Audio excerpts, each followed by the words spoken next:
ഉണ്ണിയേശു ബത്ലഹേമിലെ കാലിത്തൊഴുത്തിൽ പിറന്നതിന്റെ സ്മരണ പുതുക്കി സംസ്ഥാനത്തെ വിവിധ ക്രൈസ്തവ ദേവാലയങ്ങളിൽ പാതിരാ കുർബാന നടന്നു.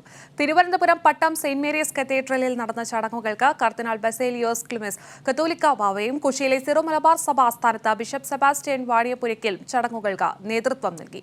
കുർബാന തർക്കത്തിന്റെ പശ്ചാത്തലത്തിൽ എറണാകുളം അങ്കമാലി അതിരൂപത ആസ്ഥാന ദേവാലയമായ എറണാകുളം സെന്റ് മേരീസ് ബസിലിക്ക അടഞ്ഞുകിടന്നു.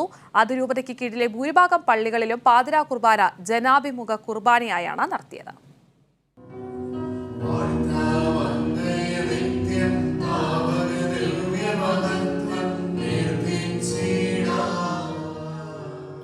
പാതിരാ കുർബാനയോടെയാണ് ക്രിസ്തുമസ് ദിനത്തിലെ ആഘോഷങ്ങൾക്ക് തുടക്കമായത്.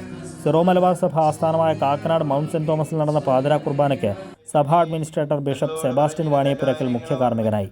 എറണാകുളം അങ്കമാലി അതിരൂപതയുടെ ആസ്ഥാന ദേവാലയമായ സെന്റ് മേരീസ് ബസിലിക്ക ഇത്തവണത്തെ ക്രിസ്തുമസിനും അടഞ്ഞുകിടന്നു. കുർബാന തർക്കത്തെ തുടർന്ന് കഴിഞ്ഞ ക്രിസ്മസ് ദിനത്തലേന്നാണ് പള്ളി അടച്ചിട്ടത്. അതിരൂപതയ്ക്ക് കീഴിലെ ഭൂരിഭാഗം പള്ളികളിലും ജനാഭിമുഖ കുർബാനയാണ് വൈദികർ അർപ്പിച്ചത്. എറണാകുളം സെന്റ് ഫ്രാൻസിസ് അസീസി കത്തീഡ്രലിൽ വരാപ്പുഴ അതിരൂപത archbishop doctor Joseph Kalathiparambil തിരുപ്പിറവി കർമ്മങ്ങൾക്ക് നേതൃത്വം നൽകി. യാക്കോബായ ഓർത്തഡോക്സ് സഭകൾക്ക് കീഴിലെ വിവിധ പള്ളികളിൽ നടന്ന പാതിരാ കുർബാനയിൽ നിരവധി വിശ്വാസികൾ പങ്കാളികളായി. തിരുവനന്തപുരം പട്ടം സെന്റ് മേരീസ് കത്തീഡ്രലിൽ കർദിനാൾ ക്ലെമ്മീസ് ബാവയാണ് ശുശ്രൂഷകൾക്ക് കാർമ്മികത്വം വഹിച്ചത്. ഗാസയിൽ നിരവധി കുരുന്നുകൾ മരിച്ചു വീഴുന്നുവെന്നും ലോകത്തെ യുദ്ധങ്ങൾ അവസാനിക്കണമെന്നും ക്രിസ്മസ് സന്ദേശത്തിൽ കർദിനാൾ പറഞ്ഞു. തീയൊഴിച്ചിലും കുരിശുള്ള പ്രദക്ഷിണത്തിലും നൂറുകണക്കിന് വിശ്വാസികൾ പങ്കാളികളായി. കോഴിക്കോട് മാനാഞ്ചിറ CSI കത്തീഡ്രലിൽ രാവിലെ 8-ന് നടന്ന ക്രിസ്മസ് ആരാധനാകർമ്മത്തിന് ബിഷപ്പ് റോയ്സ് മനോജ് വിക്ടർ കാർമ്മികത്വം വഹിച്ചു. ആരാധനാകർമ്മത്തിൽ നിരവധി വിശ്വാസികൾ പങ്കെടുത്തു.